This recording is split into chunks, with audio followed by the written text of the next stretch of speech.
Good day mga bossing. Ito meron tayong crankshaft na ipapakita sa inyo para sa ating Wave 125 or XRM 125 carb type mga boss, pitch bike.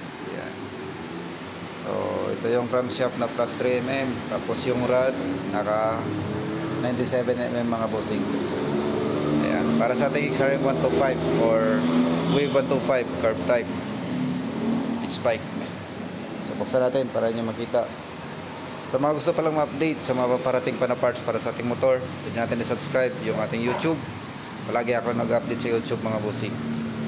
So ito yung kasama niya. Ayan. Gasket, meron siyang 2mm gasket na free. At ito yung ating crankshaft mga boss.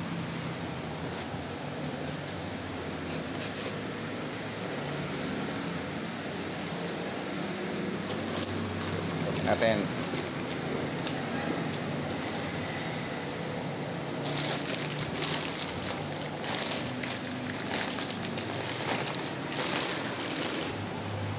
So ito siya mga bossing, yung ating crankshaft para sa ating Wave 125.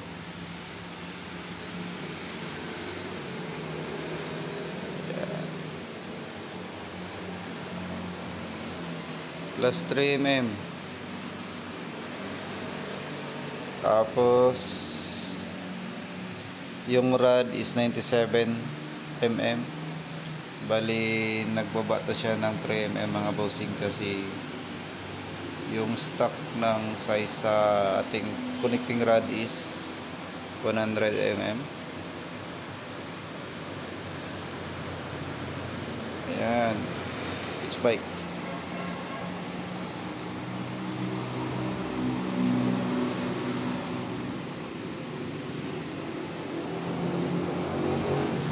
Yan yung ating rod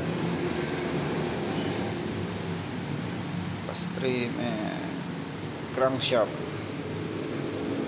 So sa mga magtatanong kung magkano yung price nito,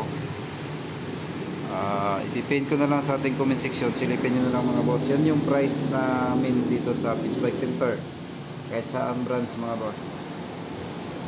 Pero sa mga dealer hindi ko lang alam kung magkano yung price nito.